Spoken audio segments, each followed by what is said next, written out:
Nós vamos ler 1 Coríntios 12 e hoje nós vamos continuar, então nós vamos ler do versículo 12 em diante. Eu vou fazer um breve resumo a seguir do que nós falamos semana passada. A minha consciência já riu para mim, minha esposa, né? Vai ser um breve resumo, e aí nós vamos para a sequência, né? Então nós vamos ler agora do versículo 12 até o versículo 26. 1 Coríntios 12 ao 26. A palavra de Deus diz assim: o corpo humano tem muitas partes, mas elas formam um só corpo. Mesmo acontece com relação a Cristo. Alguns de nós são judeus, outros gentios. Alguns são escravos, alguns são livres. Mas todos nós fomos batizados em um só corpo pelo único Espírito. E todos recebemos o privilégio de beber do mesmo Espírito. De fato, o corpo não é feito de uma só parte, mas de muitas partes diferentes. Se o pé diz, não sou parte do corpo porque não sou mão, acaso por isso deixa de ser parte do corpo? Se a orelha diz, não sou parte do corpo porque não sou o olho, será que por isso deixa de ser parte do corpo? Se o corpo todo fosse olho, como vocês ouviriam? E se o corpo todo fosse orelha, como sentiriam o cheiro de algo? Mas nosso corpo tem muitas partes, e Deus colocou cada uma delas aonde Ele quis. O corpo deixaria de ser corpo se tivesse apenas uma parte? Aliás, o corpo deixaria de ser corpo se tivesse apenas uma parte. Assim, há muitas partes, mas um só corpo. O olho não pode dizer à mão, não preciso de você, e a cabeça não pode dizer aos pés, não preciso de vocês. Ao contrário, algumas partes do corpo que parecem mais fracas são as mais necessárias. E as partes que consideramos menos honrosas são as que a tratamos com mais atenção.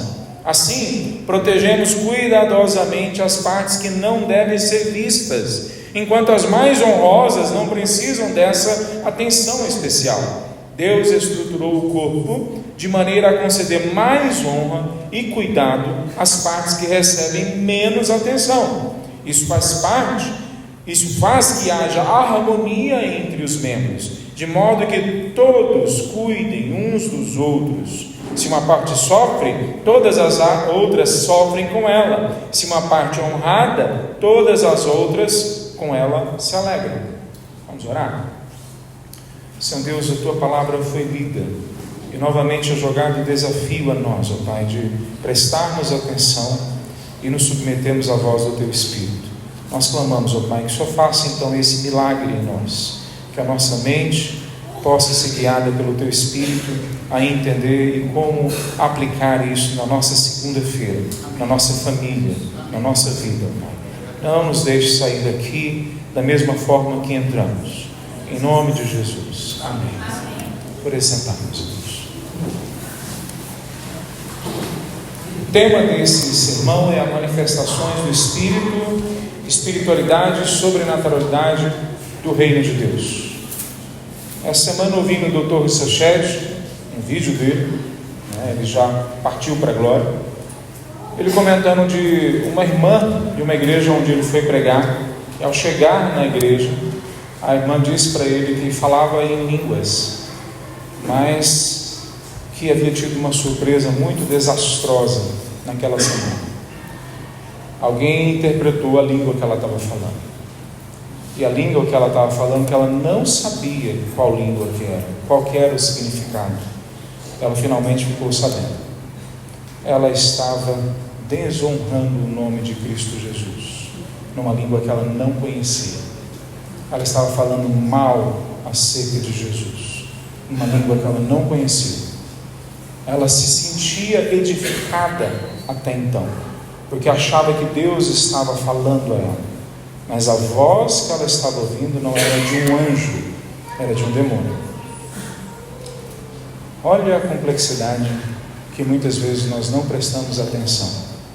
Há complexidades que nós não olhamos nem na palavra e nem no dia a dia. E há também coisas que são simples e nós queremos transformar essas coisas em complexas. Nós temos os dois erros que nós cometemos no nosso dia a dia. Semana passada eu comentei antes do sermão, e talvez alguns não prestaram atenção, mas eu quero repetir isso, não é uma dificuldade do nosso tempo, é uma dificuldade de toda a história do cristianismo.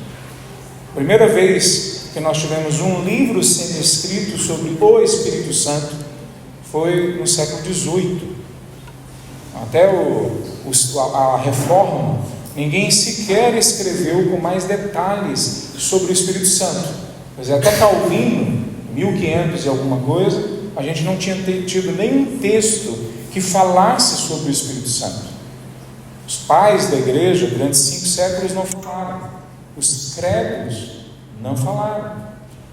Então, essa ignorância que Paulo começa o texto dizendo: não quero que continuem ignorantes, confusos. O texto, no versículo 1, ele fala: não quero que vocês fiquem na dúvida sobre as questões da espiritualidade, da sobrenaturalidade do reino de Deus. Eu citei semana passada que esse é um dos grandes desafios que nós temos: interpretar os espíritos, as espiritualidades, a religiosidade entregue a nós, para sabermos se essas realmente vêm de Deus. Paulo não é o único que fala sobre isso. João fala sobre isso na sua carta, em 1 João capítulo 4. Ele fala: provai os espíritos, prova eles, prova essa espiritualidade que você abraçou, que você recebeu, essa religiosidade que você pratica, ou na sua vida privada ou na sua vida pública, porque se ela não estiver levando você a se entregar ao Espírito Santo de Deus como guia da sua vida, significa então que você está sendo guiado não por uma fonte neutra, não por somente a sua mente, mas você está sendo guiado por demônios. Paulo fala em 1 Timóteo 4 que na igreja, ainda naquele primeiro século, ainda sob a influência dos apóstolos, a igreja, dentro dela, já tinha doutrina de demônios sendo infiltrada no meio daquela realidade. Então, é a mesma dificuldade que nós temos hoje. Semana passada, o primeiro ponto que eu trouxe a partir dos versículos 1 a 3 foi que a espiritualidade bíblica é ser guiada pelo Espírito Santo a servir a Jesus como Senhor. Espiritualidade na palavra de Deus, então, é ser influenciado pelo Espírito Santo de Deus. Isso que é espiritualidade. Espiritualidade não é ter um dom sobrenatural. Espiritualidade não é fazer milagres, curas. Tudo isso é sobrenatural, não necessariamente é espiritual. Há pessoas que ou fizeram algo sobrenatural, ou pelo menos disseram para si mesmos, se enganaram, achando que era algo sobrenatural, e elas estavam só sendo levadas por uma enganação. Há pessoas que foram alvo de algo sobrenatural. Veio alguém e entregou uma profecia para ela, veio alguém e entregou algum milagre na vida dela, e ela acha que porque é sobrenatural veio de Deus. Pois em Apocalipse, por exemplo, fica claro que nós temos demônios entre nós operando sinais e maravilhas para enganar inclusive a igreja. Então, isso não é algo que nós podemos confundir. Espiritualidade e sobrenaturalidade são duas coisas diferentes. Sobrenatural pode ser de Deus e pode ser dos demônios. Espiritual, biblicamente falando, é que a chave da questão, algo que é espiritualmente bíblico, como a palavra de Deus fala, vai nos levar a ser guiados por Jesus. Jesus é o nosso guia, o único, o nosso Senhor, o que coordena as nossas decisões, estabelece a nossa agenda, estabelece o caráter que a gente abraça. Jesus, se for uma espiritualidade bíblica que nós adotamos, Jesus se torna o centro da nossa vida. Esse é o primeiro ponto que eu falei semana passada. Na sequência, a partir dos versículos 4 a 11, semana passada eu falei que os dons espirituais são capacitações dadas pelo Espírito a cada cristão como benefício para todos nós. Alguns ficaram decepcionados que eu não falei tanto sobre os dons espirituais, não dava tempo. Se você quiser ouvir o que eu falei, pega depois a gravação. Mas uma das questões é que, embora os dons sejam importantes, os dons não são o centro desse texto. O centro desse texto é o senhorio de Cristo Jesus. é dada a manifestação do Espírito Santo de Deus a todos que entregam a sua vida a Cristo Jesus, para que dessa forma a igreja inteira seja alimentada com essa experiência sobrenatural de ser guiada pelo Espírito Santo de Deus. Então, nós lemos no começo um texto que se você não é guiado pelo Espírito Santo de Deus, então você não pertence ao Espírito Santo de Deus. Semana passada nós falamos então que os dons são dados a cada um de nós. Todos nós temos pelo menos um dom espiritual, que é diferente de capacitações outras, como talentos, com cursos que nós fazemos lá fora. Isso tudo também vem de Deus. Também é Deus quem dá para o pianista a habilidade de tocar. É Deus quem dá o ouvido absoluto para o pianista. É Deus também que dá para o artista a capacidade de pintar. É Deus que dá para o arquiteto a capacidade de desenhar, de construir, de estabelecer parâmetros para que um prédio seja levantado. É Deus que dá habilidade para dentista, para médico, para o professor, para o pedreiro, para o pintor, para todos. Nada que nós temos veio da nossa capacidade de criar algo.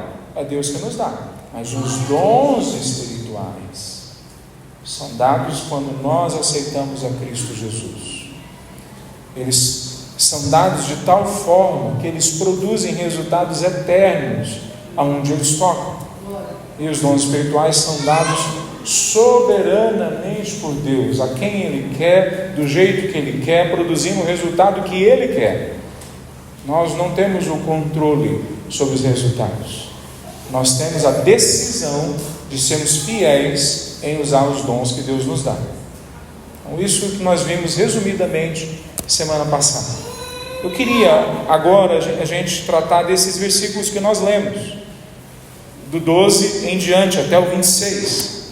Creio que aqui o princípio, e deixa eu ler a proposição de novo, o que é a abordagem principal que esse texto faz, de 1 Coríntios 2. Deus não quer que continuemos confusos sobre a espiritualidade e a sobrenaturalidade do seu reino. Isso não é o objetivo de Deus. Deus não quer que a gente continue mais um século sem discutir essas coisas que tem a ver com a espiritualidade e a sobrenaturalidade do reino. Ele quer que a gente aprofunde de acordo com a palavra dele e aplique isso no nosso dia a dia. Bom, ele não quer que a gente continue confuso sobre isso, então o Espírito Santo dele é enviado para nos levar ao senhorio de Cristo Jesus e dessa forma servimos os propósitos dele. A Trindade toda está envolvida aqui, eu citei isso semana passada. Deus não nos quer confusos, então Ele envia o seu Espírito para nos levarmos ao senhorio de Cristo Jesus. E aí nós somos então levados a cumprir o propósito para o qual Ele nos criou. Quantos procuram propósitos em outras coisas? A palavra de Deus diz que só existe um propósito na nossa vida: imitarmos a Cristo Jesus. Quaisquer outros propósitos são ilusões que você vai carregar na sua vida e podem te destruir.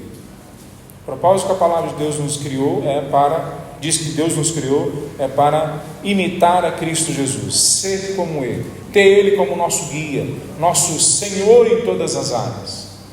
Então esse próximo conjunto de versículos que nós lemos, eu creio que ele diz o seguinte: esse é o princípio. O corpo de Cristo é formado de pessoas transformadas pelo Espírito, que agora cuidam uns dos outros. É bem sequencial em relação aos outros dois trechos que nós lemos.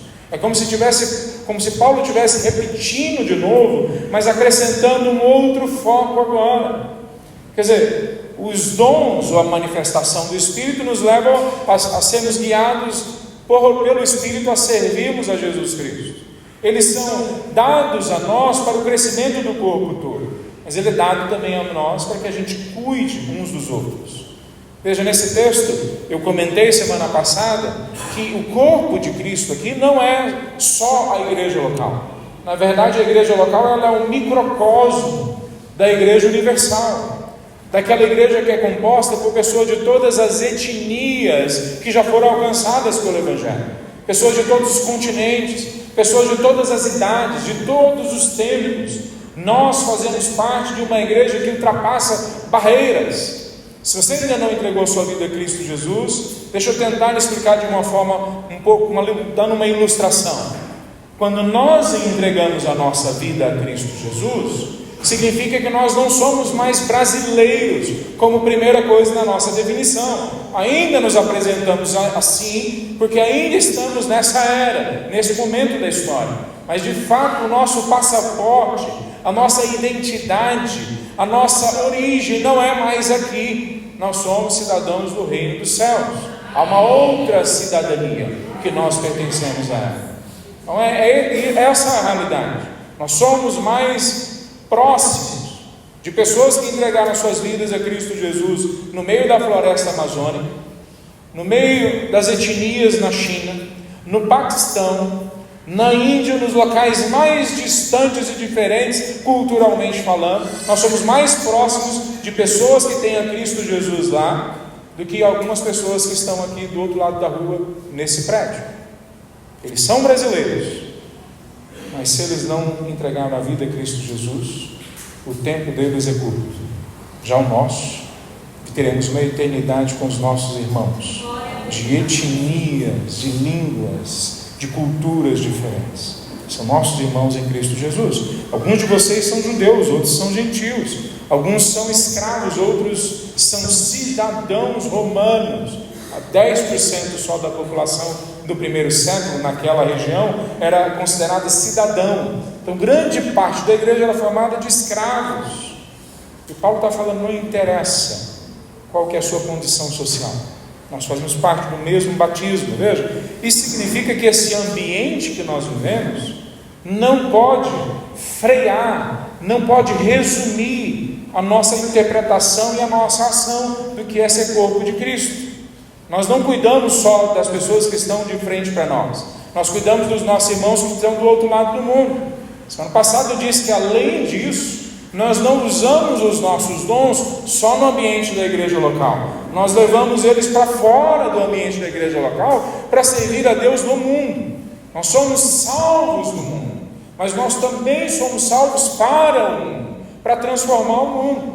Então nós voltamos com aquilo que nós recebemos para dentro do mundo, se é que você recebeu alguma coisa de Deus já, e entregamos lá fora.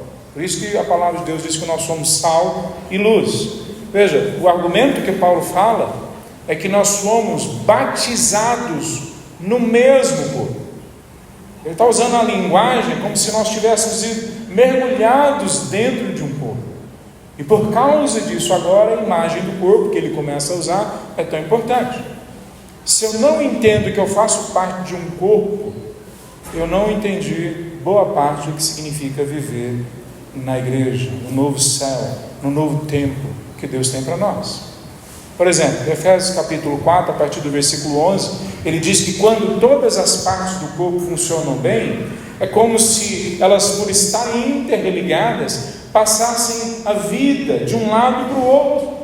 Paulo está usando essa linguagem claramente se referindo ao Espírito. Ele tinha falado versículos antes, falando que quando nós funcionamos bem, cada parte funcionando como deveria funcionar, então o Espírito Santo trabalha a partir de cada um de nós e alimenta todos nós. E o exercício de todos nós sendo usados pelo Espírito Santo para servir o outro, lá em Efésios capítulo 4, versículo 13, diz que isso vai levar a gente à imagem de Cristo Jesus.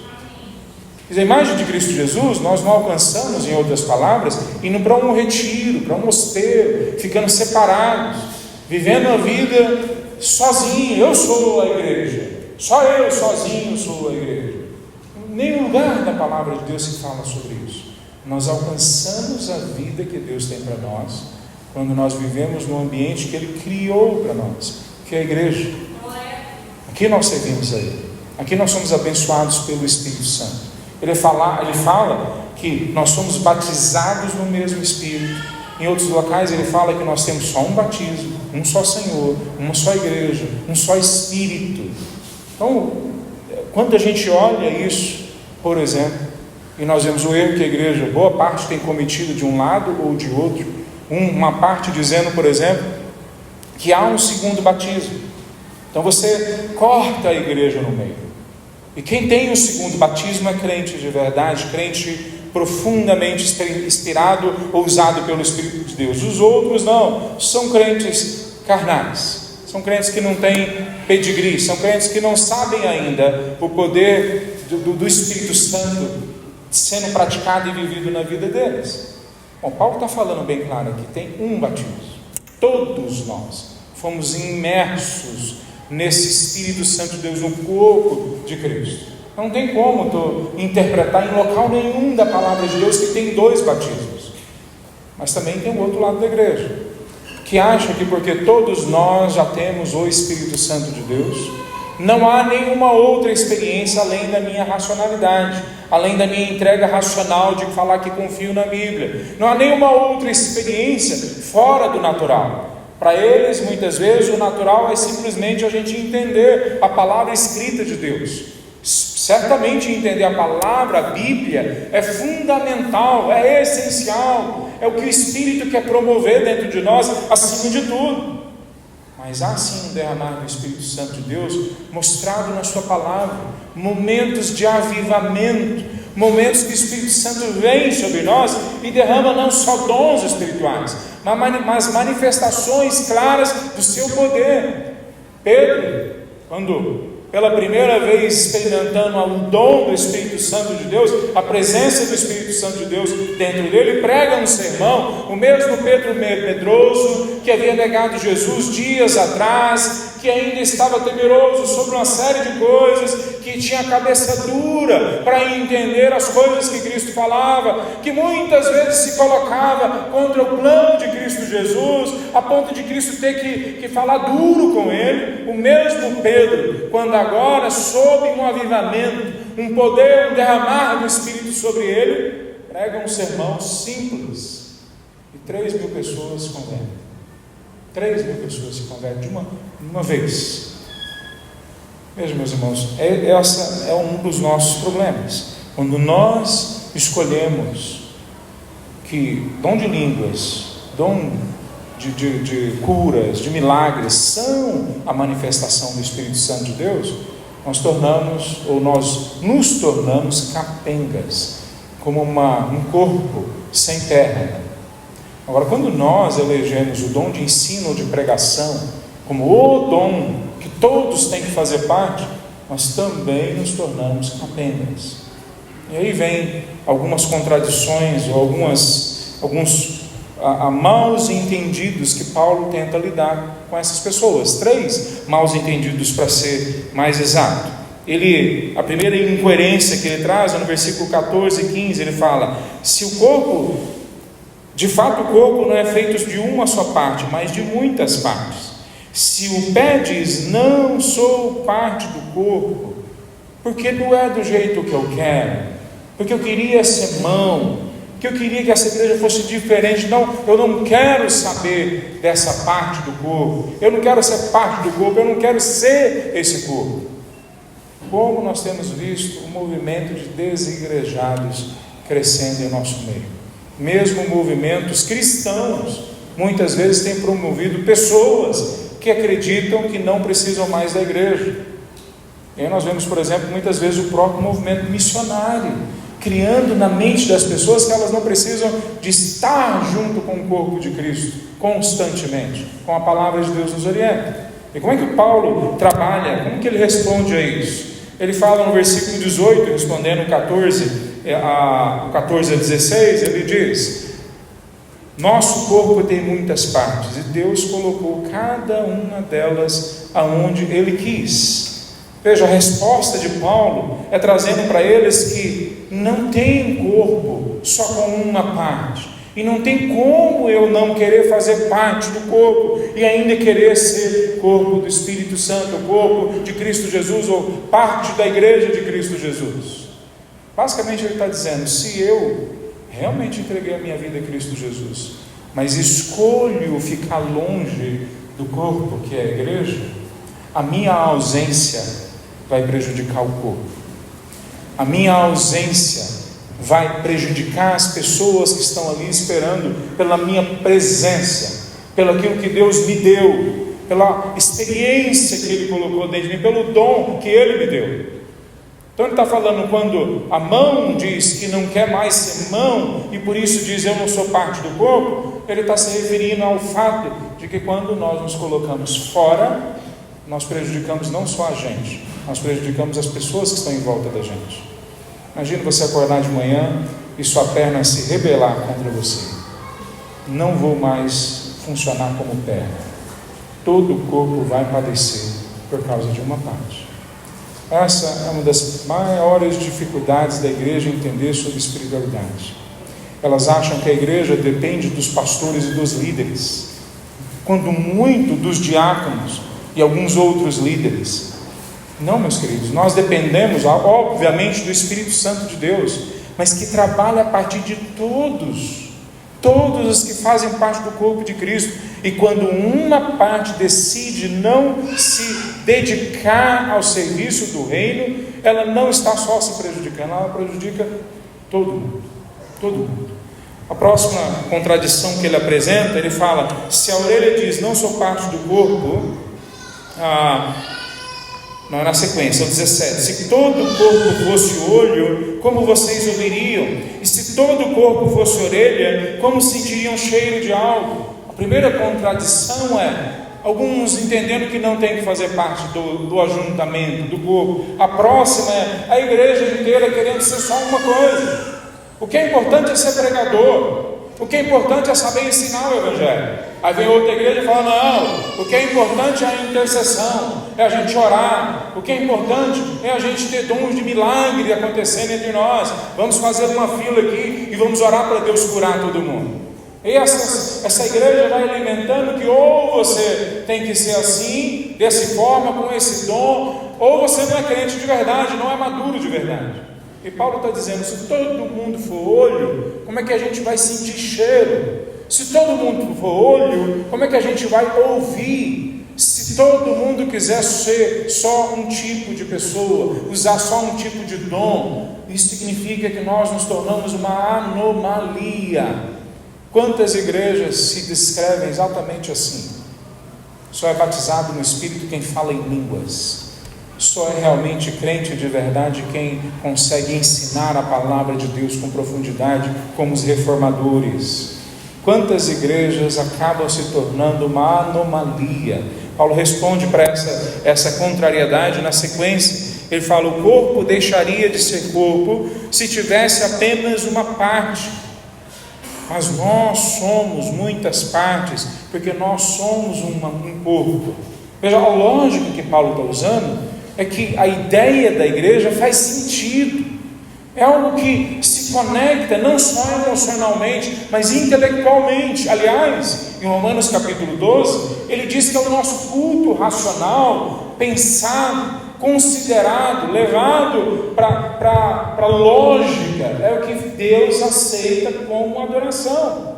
Deus não aceita um culto irracional. Deus não aceita um culto sem sentido. Deus não aceita um culto que só alguns de fato entregam para Ele os seus dons, mas os outros são só espectadores, porque isso não é culto, isso é show. Isso é show. Veja, eu fui criado de uma forma, e eu não posso culpar meus pais por isso. Cheguei a essa conclusão, de não gostar muito de evento. Eu não gosto de evento, não gosto de festa, não gosto do meu aniversário, eu não gosto. Se quiser fazer festa para mim, faz, mas sabendo que tem que orar para Deus mudar meu coração. Eu não gosto. E isso causou em mim uma coisa, de querer que os eventos que eu participo acabem logo. Eu descobri isso há pouco tempo. Um amigo meu, eu falando, nós iríamos para agora há pouco tempo, nós iríamos juntos para um congresso, e eu ia pregar, ele ia dirigir, e eu falei, espero que esse negócio acabe logo, eu estou cansado já. Ele falou para mim, Léo, a gente tem que aprender a curtir. O pessoal está vindo todo para ouvir a palavra e está ali com a gente 3 dias seguidos. Foi o Alisson que falou isso. E eu parei e pensei, mas não é verdade? Na minha cabeça eu queria que o evento passasse logo. Que coisa chata esse negócio de ficar fazendo caras e bocas, né, em evento. E ele falou, Léo, é o momento mais importante para a gente curtir o que Deus está fazendo. É tão óbvio o que eu estou falando. Mas não é tão óbvio assim muitas vezes na igreja. A gente vem e a gente espera que o culto acabe logo para a gente picar muro. A gente vem e a gente dá graças a Deus que o próximo culto é só daqui a 7 dias. A gente vem e a gente fica torcendo às vezes para as músicas acabarem logo, porque hoje não está cantando as músicas que eu gosto. A gente vem e a gente torce para que o pastor diminua a quantidade de argumentos, porque afinal de contas, para que ficar ouvindo tanto? 10 minutos resolveria, 15 resolveria, 18 já passou, né, da conta. Para que esse tanto de coisa? Meus irmãos, quando nós viemos para a presença de Deus e todos, ao invés de querer sair rápido, resolverem usar os seus dons espirituais aqui, muito mais pessoas seriam tocadas pela graça, muito mais pessoas seriam talvez curadas, se não no corpo, na alma, muito mais pessoas teriam amizades espirituais que talvez tirariam elas das suas depressões, tristezas, do seu ensimismamento. Muito mais pessoas seriam tocadas de formas diferentes que ele nem conseguia imaginar. Mas se acabar o culto, nós saímos correndo, se a gente der graças a Deus, porque o corpo já não está mais reunido e a gente pode voltar para a nossa vida, nós vamos aprender muito pouco do que Deus tem para nós. A terceira contradição, ou contrariedade, né, que ele apresenta, está a partir do versículo 21. Ele diz: o olho não pode dizer à mão, não preciso de você, e a cabeça não pode dizer aos pés, não preciso de vocês. Essa é a próxima contradição que ele fala, que essa, do meu ponto de vista, é a preferida da igreja. É quando nós começamos a excluir as pessoas que para nós não são tão importantes, porque elas não têm os dons que nós queremos, elas não têm as características que nós queremos, elas funcionam de um outro jeito, diferente do que a gente gosta. Então a gente coloca eles de lado. É aquela irmãzinha de coquinho lá da igreja, que quando ela vai orar, ela sapateia, ela é diferente. Não pode sapatear aqui não, né? E a gente acha ela estranha, esquisita. Ou aquele irmão que vem lá da presbiteriana com um golinha de padre e vem falar de um jeito parecendo monge, e a gente fica: que cara que é esse? Por que ele não fala uma linguajar que a gente entende, né? E a gente fica assim afastando as pessoas que são diferentes da gente. E Paulo está dizendo, olha, aí ele responde nos próximos versículos, que as partes que são mais frágeis, que são mais isoladas, que são mais deixadas de lado, elas são as que nós devemos demonstrar maior cuidado. Tem muitas explicações que já vi para esse texto, mas veja, me parece que o que Paulo está apontando aqui, primeiro, quando ele fala, por exemplo, que nós temos que cuidar uns dos outros, no versículo 25, a expressão aqui em grego significa, na língua original, que no português não tem isso, é que a gente tem que ter ansiedade de cuidar uns dos outros, especialmente daqueles que parecem ter menos honra, menos dignidade, menos utilidade, que parece que as características deles não são as melhores. Nós temos que nos preocupar ainda mais com eles, quando eles se parecem fracos, quando eles parecem que não podem oferecer muito. Então eles têm que se tornar o centro da minha ansiedade em cuidar deles. Parece que o que Paulo está querendo dizer para nós é que isso é um choque de realidade para nós. Quando a gente se sente bem demais com as nossas capacidades, quando nós nos sentimos fortes demais, quando nós achamos que os nossos dons são bons demais, Deus coloca pessoas do nosso lado que são fracas, ou aparentam fracas, para nós nos abaixarmos e nos cuidar delas, porque na verdade, quando nós fazemos isso, nós descobrimos a nossa fragilidade. Nós descobrimos que nós não podemos correr tão rápido, porque o nosso irmão precisa que a gente vá mais devagar. A gente descobre que a gente não pode cantar de forma tão sofisticada, porque senão os outros que não cantam também não vão poder cantar. Nós descobrimos que nós não podemos fazer coisas muito elaboradas e nos afastarmos daqueles que não conseguem entender o que nós estamos fazendo.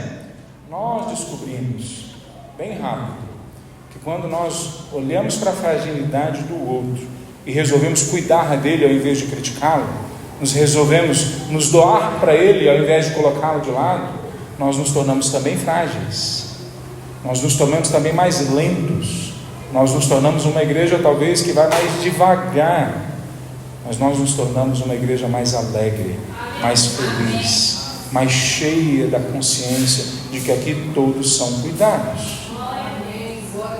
uma família com criança pequena pode até ir mais devagar. Ela pode até não conseguir ir tão rápido como famílias que só têm adultos. Mas uma família com crianças pequenas tem mais alegria dentro de casa, tem mais riso, tem mais compromisso de todos em participar com aquela situação. Uma igreja cheia de gente forte e habilidosa pode até parecer uma coisa boa, mas Paulo está falando, não, vocês não entenderam. Se vocês acham que vocês são fortes, eu preciso colocar gente no meio de vocês que precisa de vocês, para vocês entenderem o quanto que vocês são frágeis. Quando eu entendo que eu sou fraco, é que então que eu sou forte. Paulo fala isso depois em 2 Coríntios. Nós vamos chegar lá. Veja, essas incoerências que Paulo vai tratando leva a gente a ser tirado dessa mesmice de achar que a igreja, por exemplo, é igual a uma escola, que a gente beneficia quem sabe melhor, quem estuda melhor, quem passa nas provas, ou numa empresa, quando nós beneficiamos quem ganha mais dinheiro, quem tem mais sucesso. A igreja não é empresa, a igreja não é escola, a igreja não é nem projeto social. A igreja é um novo corpo, é o corpo de Cristo Jesus. A igreja é o local que, quando nós cuidamos uns dos outros, todos nós crescemos à imagem de Cristo Jesus. Vamos ler o restante dos versículos. A partir do versículo 27, Paulo diz dessa forma: juntos, todos vocês são o corpo de Cristo, e cada um é uma parte dele. Deus estabeleceu para a igreja, em primeiro lugar os apóstolos, em segundo os profetas, em terceiro os mestres, depois os que fazem milagres, os que têm dom de cura, os que ajudam os outros, os que têm dom de liderança e os que falam em diferentes línguas. Somos todos apóstolos? Somos todos profetas? Somos todos mestres? Todos nós temos o poder de fazer milagres? Todos temos o dom de cura? Todos temos a capacidade de falar em diferentes línguas? Todos temos a capacidade de interpretar o que é dito? Portanto, desejem intensamente os dons mais úteis. Agora, porém, eu vou lhes mostrar um estilo de vida que supera os demais. O quarto princípio, então, é esse. A responsabilidade de cada um de nós é sermos mais úteis possíveis ao nosso Senhor e ao seu Rei. Sermos mais zelosos possíveis, sermos mais intensos possíveis ao nosso Deus e ao povo dele. Paulo está começando a conclusão desse capítulo, não do assunto. Ele vai continuar nos próximos 2 capítulos, o 13 e o 14, falando sobre dons. E a conclusão ele começa de novo: vocês são o corpo de Cristo, e cada um de vocês fazem parte dele. Vocês não são isolados. Ele já falou isso antes, mas agora ele está indo para a conclusão. Veja, essa é uma mensagem. Deixa eu trazer um argumento de uma forma diferente para ajudar-nos. Nós, o corpo de Cristo, não somos algo temporal. Nós não somos uma estratégia para esse tempo e depois nós somos rejogados de lado. Não. Cristo Jesus morreu na cruz por nós, pela sua igreja, por um corpo de pessoas que formam a sua igreja. Nós somos juntos o templo do Espírito Santo. Não um de nós é o templo do Espírito Santo, nós juntos somos o templo, porque todos nós somos pedras desse templo. Como Pedro fala em 1 Pedro 2,9, nós somos pedras espirituais que Deus coloca ali e vai construindo esse edifício que é a casa dele. Jesus fala em João capítulo 14, versículo 2, que ele vai para o Pai e vai produzir muitas moradas para nós. Texto que é interpretado de forma errada pela maioria da igreja. Antes, inclusive, moradas ali a gente traduzia como mansões. E aí já tinha aqueles irmãos que falavam: eu não preciso nem de uma mansão, uma casinha na Nova Jerusalém está boa, né? Bom, não tem nenhuma palavra nem que parece com mansão ou morada. A palavra lá é oikos, é a mesma palavra que nós traduzimos por economia, e que sim, significa casa. Mas veja, ele está falando: eu vou produzir uma casa, não 2 casas, não várias casas, não uma casa para cada um de vocês. E aí, quando nós olhamos o livro de João, no capítulo 2, Jesus cita essa casa lá em João 2, do 16 ao 20, falando de uma casa muito específica. Ele fala: destruam esta casa, que é o meu corpo, e em 3 dias eu vou construí-la de novo. Ela vai estar de pé de novo. Ele está falando do corpo dele. Ele falou que ele vai morrer e em 3 dias ele vai ressuscitar, e que agora essa é a casa, é o templo de Deus, é onde Deus está hoje na história, dentro da história humana. Então o que Jesus está falando em João 14,6? O mesmo linguajar que Paulo usa aqui em 1 Coríntios capítulo 12, que ele iria construir a igreja dele, e que cada um de nós é uma parte dentro dessa igreja. Veja, essa é uma das coisas que nós queremos tornar muito complexa. O novo céu e a nova terra é Cristo habitando agora, o cabeça, morando junto com o corpo, de uma vez por todas. E nós vamos agora não precisar mais de um prédio, nós não vamos precisar mais de qualquer tipo de coisas externas, porque Cristo vai habitar no meio de nós, o Espírito está dentro de nós, e nós vamos viver para a eternidade na presença dele. Há um monte de outras confusões que nós cometemos. Por exemplo, que nós ouvimos agora na escola bíblica dominical, que o mundo jaz no maligno, que o mundo hoje nós temos que rejeitá-lo para seguir a Cristo Jesus. Mas muitas vezes o que nós não entendemos, e foi falado na escola também, é que este mundo é que vai ser transformado pela graça de Deus, pela renovação que Deus vai trazer com a volta de Cristo Jesus. E nós temos então um novo céu e a nova terra no final de Apocalipse, sendo mostrado como local onde nós vamos estar. Qual que é a ligação com esse texto? A ligação com esse texto é que é o corpo de Cristo, a igreja, que é essa experiência que nós vamos ter no novo céu e na nova terra. Quando nós continuamos o texto que Paulo vai colocando, ele não está necessariamente apresentando para nós que esses dons têm hierarquia sobre eles. Primeiro os apóstolos, depois isso, depois aquilo. Ele não está apresentando necessariamente uma hierarquia, mas certamente ele está falando: há sim dons que são mais úteis, e fala isso claramente. E quais que são os dons que são mais úteis? Os que esclarecem a palavra de Deus, porque entendendo a palavra de Deus, eu sei a vontade dele, a direção que ele tem para a minha vida, a direção que ele tem para a igreja. E Paulo fala, por isso ele coloca, por exemplo, o dom de línguas sempre no último da lista. Ele sempre coloca o dom de línguas lá embaixo, ao contrário do que boa parte da igreja faz hoje, que coloca o dom de línguas lá em cima. Ele coloca lá embaixo. Por quê? Porque o dom de línguas sozinho vai produzir confusão. Então ele fala: fique em silêncio quando você não tiver interpretação. Mas e se tiver interpretação? Se tiver interpretação, então fale, porque aí você pode envolver a igreja num processo racional de entender a palavra de Deus e saber então qual direção que eles têm que ir. Veja, Paulo, eu comentei semana passada, lá no capítulo 14, ele não fala só para a igreja orar que tem interpretação na hora do culto ou na hora do ajuntamento. Ela fala mesmo para a pessoa sozinha, quando ela está em casa, e ela ora em línguas, ou canta em línguas, ou fala em línguas, ela tem que pedir também a interpretação. Por exemplo, por causa de perigos como aquele da ilustração, no começo do sermão. Uma pessoa pode receber uma língua, e ela depois descobrir que ela ouviu, foi uma voz de demônios. Ou outras igrejas que tem por aí, que não precisa nem a tarefa do demônio no meio delas, porque o pessoal para na frente do espelho e fica falando aleluia, aleluia, aleluia, está a língua enrolada. Ah, mas isso vocês estão tirando chacota com o povo. Não, eu já fui em igrejas que me falaram para fazer isso, e eu obviamente achei que era piada no começo. Não era piada. Eu já fui em igrejas que as pessoas ficavam brincando de falar em outras línguas, como se isso fosse uma coisa para nós brincarmos. A palavra de Deus fala: se não houver interpretação, não fale.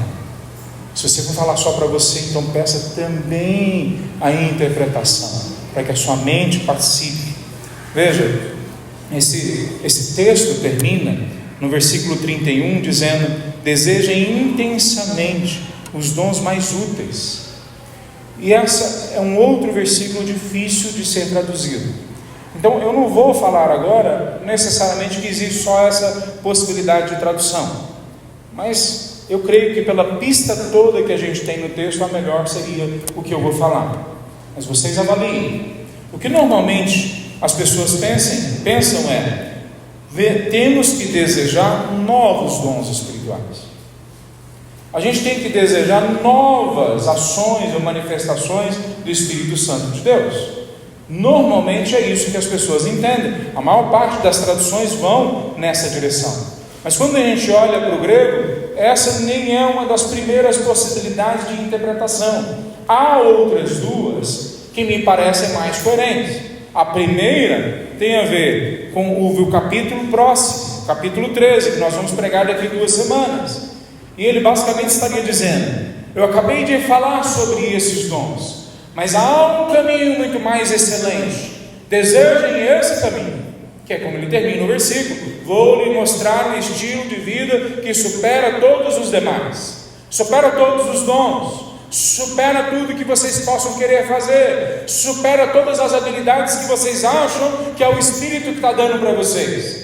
Porque é a demonstração do caráter de Deus, da imitação de Cristo. Se eu sou guiado pelo Espírito, não interessa qual atividade que eu faço. Se eu sou guiado pelo Espírito, não interessa qual a habilidade que eu coloco em prática, o que eu sei fazer. Porque se eu sou guiado por Ele, eu estou trazendo glória para Ele, satisfação e edificação para a minha vida, quando eu estou produzindo resultados espirituais que vão para além da minha capacidade de descrevê-los, de fazê-los acontecer. Porque é o Espírito que está fazendo.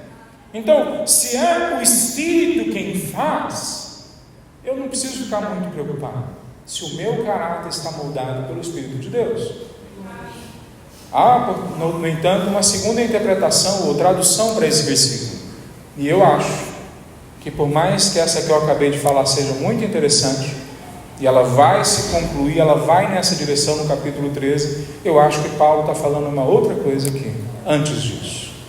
Ele está dizendo para nós: busquem realizar com zelo as coisas que Deus já deu para vocês. A tradução no grego aponta toda nessa direção, ou nessa outra que eu falei, de imitar a Cristo Jesus. Peguem as coisas que você já identificou que foi Deus que te deu e façam o melhor que você pode com isso. E o melhor que nós podemos fazer com isso é entender a palavra de Deus e comunicar a palavra de Deus. Porque sem a palavra de Deus comunicada, não há produção de fé no coração das pessoas.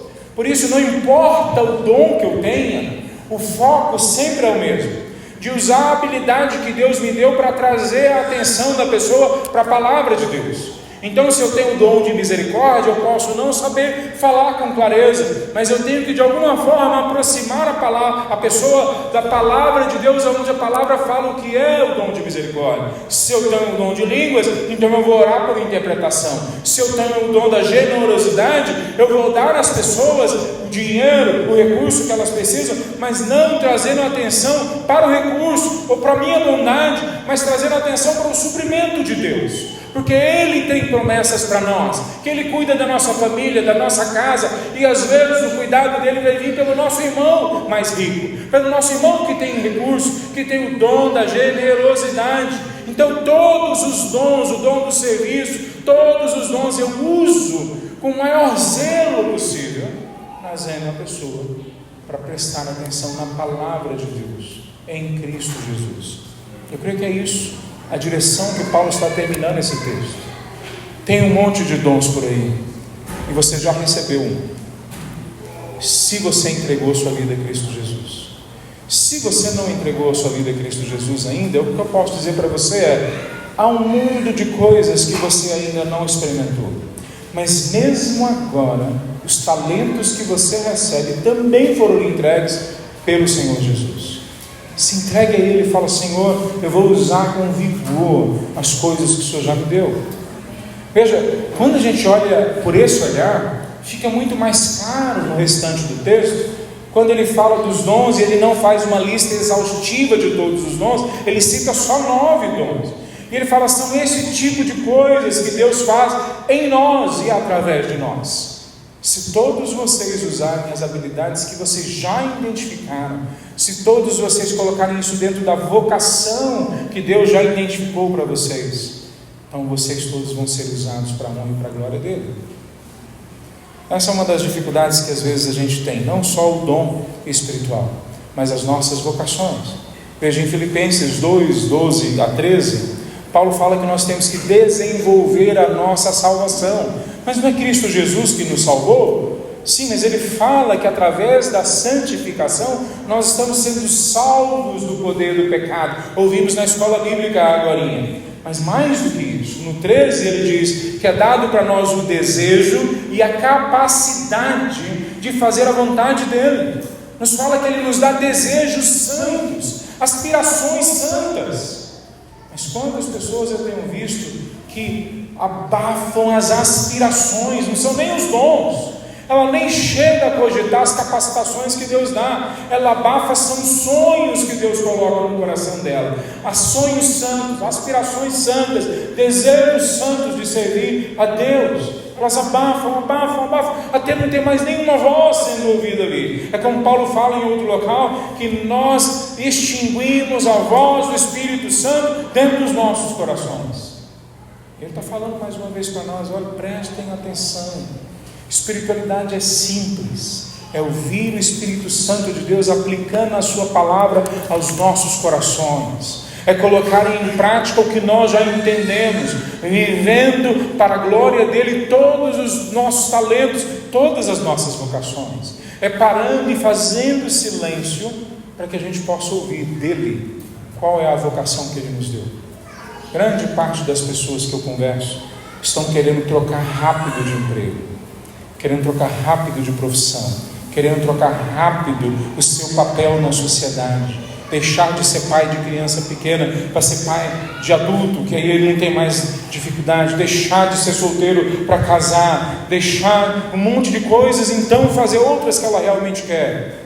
E o que o texto está falando para nós é: pare de falar sobre depois, fale do agora, aonde Deus colocou você, o que Ele está fazendo com você agora, os dons que Ele já entregou para você, as habilidades que Ele já te entregou. Use isso com excelência para Ele, excelência, com zelo, da melhor forma. Tudo que vier à tua mão para fazer, faze conforme as suas forças. Eclesiastes 9, versículo 10, a parte A. A parte B, ela é mais triste. A parte B fala, em Eclesiastes 9, 10, a continuação desse versículo: tudo que vier à mão para fazer, faze conforme as suas forças, porque na tumba, no sepulcro para onde você vai, não há mais nada a ser feito.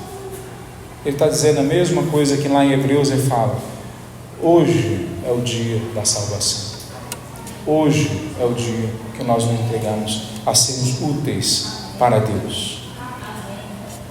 Eu queria concluir de duas formas esse sermão. A primeira forma é cuidado para não entregar a sua vida para outros guias.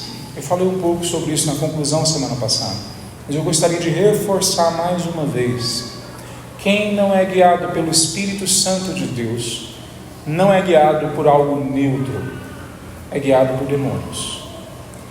Quando Deus não é o centro, qualquer coisa que se torne o centro é um ídolo, e atrás de todos os ídolos há demônios. 1 Coríntios 10, versículo 10. Esse texto de 1 Coríntios fala de uma igreja imatura, mas que tem acesso à mente de Cristo, a bênçãos espirituais, a todos os dons espirituais iguaizinhos a nós. Mas é uma igreja cheia de pessoas carnais, é uma igreja que se dividiu, é uma igreja que teve pecados no meio deles, piores do que os pecados que eles viam lá fora. Por que isso aconteceu no meio deles? Bom, dentre outras coisas, porque ter habilidades, ser bom, entender as coisas não é o suficiente. Nós precisamos ser guiados pelo Espírito Santo de Deus. Hoje é perigoso tomar um caminho diferente. O perigo é perdermos a nossa alma, a nossa vida. Segunda coisa que eu queria concluir: gaste tempo hoje entendendo, buscando entender, perguntando para Deus: Senhor, eu estou na vocação certa? Eu estou usando o dom que o Senhor me deu, ou estou invejando o dom do outro e correndo atrás do que o Senhor deu para o outro? Pergunte para Deus agora, peça para Ele, faça um inventário do seu coração, um inventário de como você tem usado os seus dias. Fala: Senhor, me ajude. Nós precisamos de ajuda do alto. Só para ficar claro, não tem psicólogo que vai conseguir tirar de dentro de você a sinceridade que você precisa agora para que você seja usado para a glória de Deus. Se não for o Espírito Santo de Deus, você vai continuar na mentira, dizendo para você que onde você está é onde você tem que estar, dizendo para você que você está fazendo tudo o que você pode fazer, dizendo para você mesmo que você tem sido fiel no uso dos recursos que Ele te deu, dizendo para você mesmo que você já entregou a vida dele, a sua vida a Ele, quando você sabe talvez que isso não é verdade. Então nós dependemos do alto agora, para que Ele tire as escamas dos nossos olhos, tire o véu do nosso rosto, que Ele arranque de nós a casca que não deixa a gente ver o porquê que Ele nos criou. Deus tem coisas muito mais profundas para nós do que habilidades, mas as habilidades que Ele tem para nós, usadas na vocação correta, no lugar correto, para a honra dEle, produzem em nossas vidas coisas que nós jamais vivenciamos. E a pergunta fica: por que eu entregar a minha vida por algo menor do que isso? Por quê? Entrega a sua vida para Jesus toda. Se você identificar algo nessa pesquisa que você vai fazer na sua alma, que não seja com certeza algo que Deus lhe deu para fazer, pare de fazer. Pare de fazer.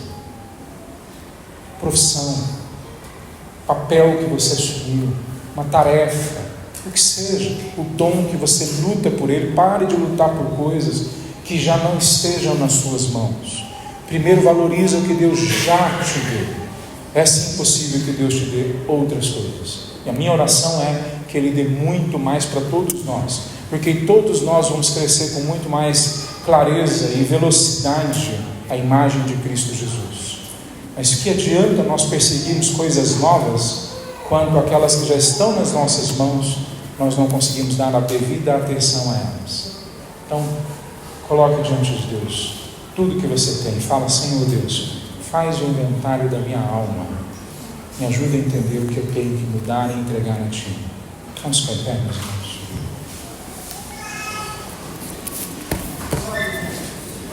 Se você quer que eu ore por você, nós oremos por você especificamente por esse motivo, para você hoje conseguir identificar qual é o seu dom, qual é a sua vocação, o que você tem que parar de fazer, o que você tem que começar a fazer. Se você quiser, vem aqui na frente, que a gente quer especialmente orar por você agora. Se você quiser falar: Senhor, eu quero entender meu dom, quero entender minha vocação, vem aqui que a gente quer, de uma forma especial, orar pela sua vida.